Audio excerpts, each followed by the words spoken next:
Welcome to this edition of Inside Bronchbuster Athletics. I'm Mike Pilosof, the Sports Information Director here at Garden City Community College. Each week, we are going through the athletic department, trying to get an inside perspective on, the things that are going on, whether it's recruiting, whether it's the landscape of college athletics in general. Last week, we spoke with Director of Athletics, Greg McVeigh.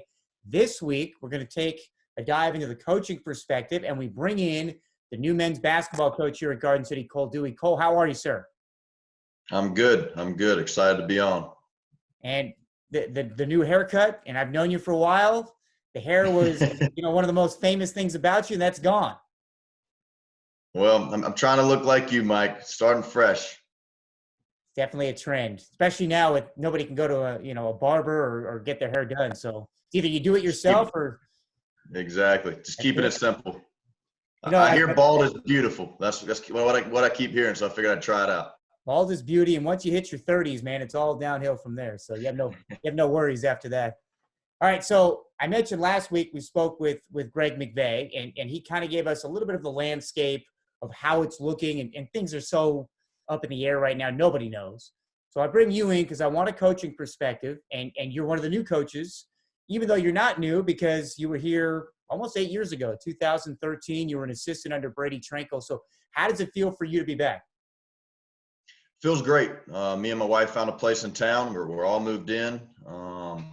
Just kind of waiting for all this to pass so we can, get back to our normal lives, get back to rekindling relationships in the community and building new ones and getting on campus. I think everybody's kind of missing campus right now, and it's that day-to-day interaction with people and student athletes. And it's just it's a weird time. We just got to, work through it and get through it together, and hopefully we'll, be better on the other side. It's interesting because you went through this interview process when all this stuff started. You're on campus, and that's when really everything started to get shut down. How was the transition, just A, finding a place in Garden City, and B, having to navigate where you really at some point couldn't leave Colorado, and then you finally could? Yeah, so I think finding a place in Garden City was fairly easy. I mean, Garden City's a up and coming city. They're building.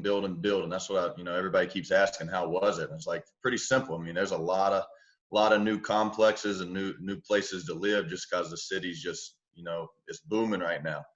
So, we found a place that we loved, didn't think twice about it and got it. And obviously the transition to move, it took some time just because there was really no rush to necessarily be here. Because everything that I could do back in Colorado, I could do here. So you just got to keep working these phones and hope that this passes soon. I know this might sound like a ridiculous question. What's the biggest difference, just right off the bat, between Otero and Garden City? I'm not talking about the city of La Junta compared to Garden City. I'm just talking program-wise. Biggest difference taking over Otero when you first got there and now coming into Garden City? It's a good question. I think when I first took over Otero, it was rushed. I mean, I got the job with about 30 days before school. We didn't have a team. We didn't have a schedule. So, I mean, as soon as I got that job, I was in a school vehicle and boom, I was on the road trying to find 9 players, and at the same time on the phone with coaches daily, trying to schedule 9 more non-conference games. I mean, we had 9 players to get and 9 non-conference games to schedule. So it was just all fast-paced in a rush. Obviously, I had to find my assistant during that time. And, it was fun. But at the same time, I mean, there was a lot going on and a lot had to be done in a little amount of time. So I think the biggest difference, here at Garden City this year, taking over this job is, one, we're in this pandemic and everything's kind of just slowed down. And two, I got an entire summer to find a team and to build a schedule. And, I think that's the biggest difference is just we got time. I think a lot of people right now, I'm on the phone every day with numbers of coaches, and I tell them all the same thing. I feel like everybody feels rushed right now from a coach's standpoint to a player standpoint. Everybody just feels rushed. Like we got to get players. We got to get, we got to do this. We got to do this. And I'm looking at it like it's not even May yet. And I'm fine. I mean, we don't have many players on our roster right now, but I'm in no rush just because I know how this usually works. And I know, come summertime, we're going to work and there's going to be a lot of players with the new Division I rule that's happening that are out there that, you know, that some rosters may be full, and we're going to be sitting there with some scholarships left open, you know, excited for some guys late in the summer.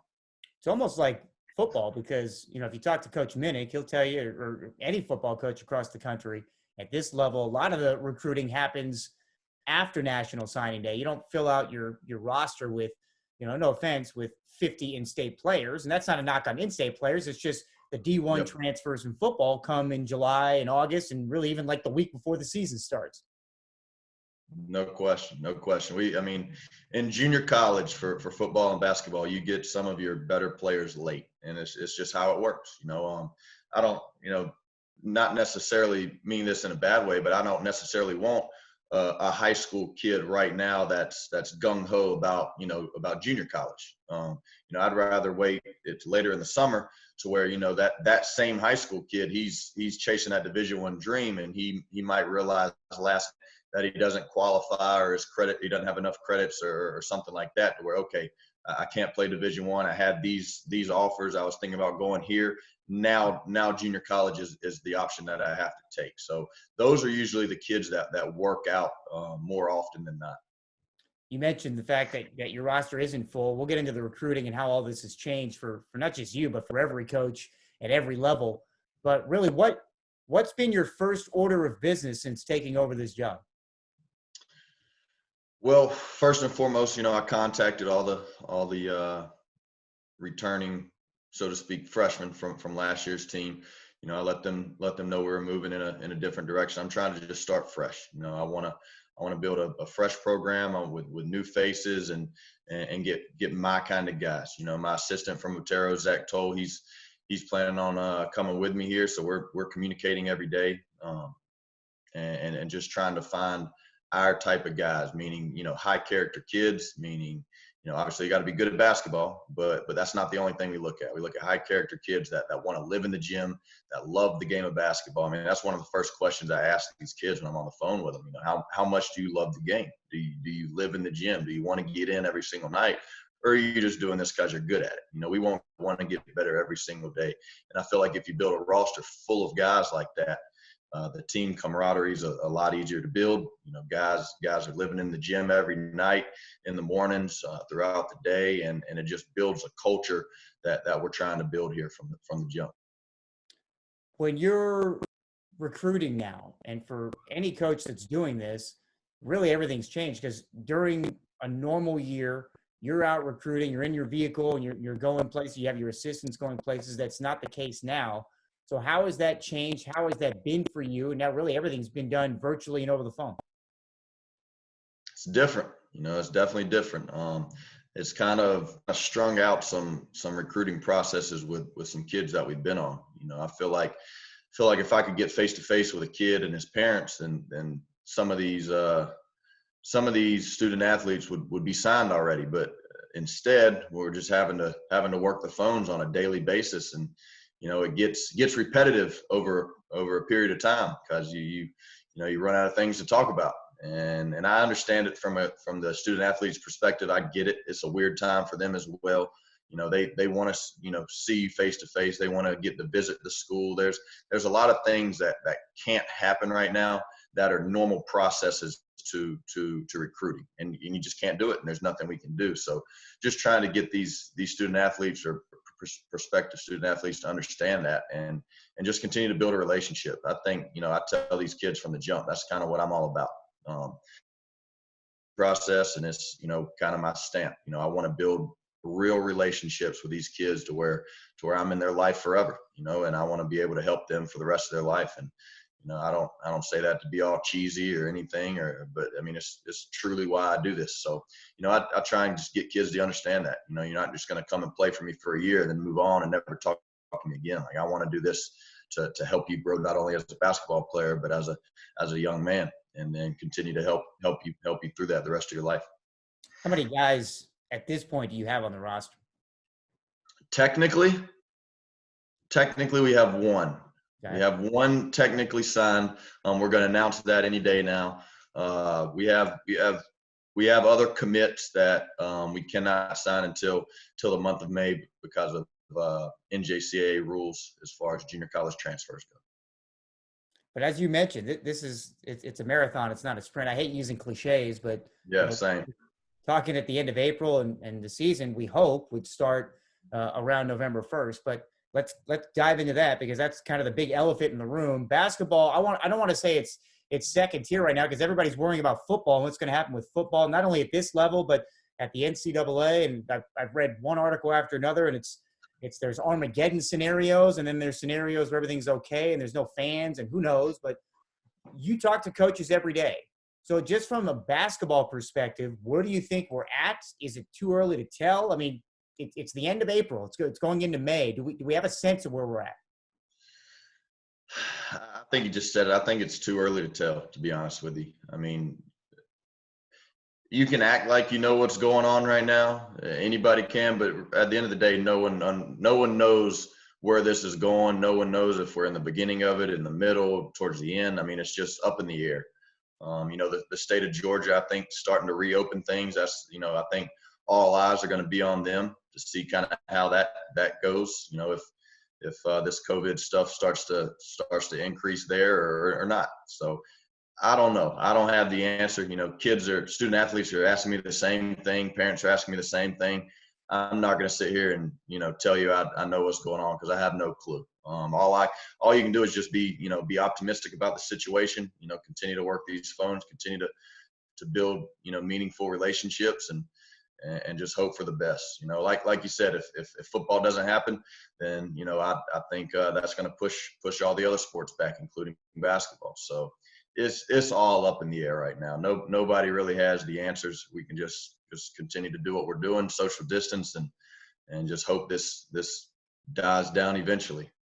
And we don't have anything better to do, so we can speculate here. But just from a recruiting standpoint, because I know the NJCAA just a few weeks ago ruled, and really the NCAA did the same thing, and some of these other tiers, that the sophomores from the spring were given another year of eligibility. That doesn't really affect basketball. But now this next year, if things go haywire and who knows what happens, how does this affect really your job, as you just talked about, talking to parents? How does this affect your recruiting to get people here? You just got to be honest with the parents. I mean, I understand it from a parent's perspective that, it's a big decision for their children and themselves. They're sending their kids off for the first time a lot of times. They hear Kansas, middle of the country. A lot of parents from across the country, they don't know much about the state of Kansas, and you just got to explain to them that we got a good, safe environment on campus. We have a coaching staff that, I'm speaking for myself here. We got a coaching staff that I can promise you we're gonna have your kids' best interests in mind at all times. We're gonna be there for them throughout the day. We're going to help them in every aspect of the day-to-day process. And then on top of that, we got a school and an athletic department that cares and wants these kids to be successful. And then you just keep stacking it. On top of that, we got a community that cares. I'm using that just because I remember my time here in the past. We have people in the community that take pride in Garden City Community College and take pride in the athletic program and take pride in the basketball program. And you just got to let these parents know that your kid is going to have a support system around him to where he's going to be successful. There's no way he can fail unless he just gives up and quits, and we're not going to let that happen.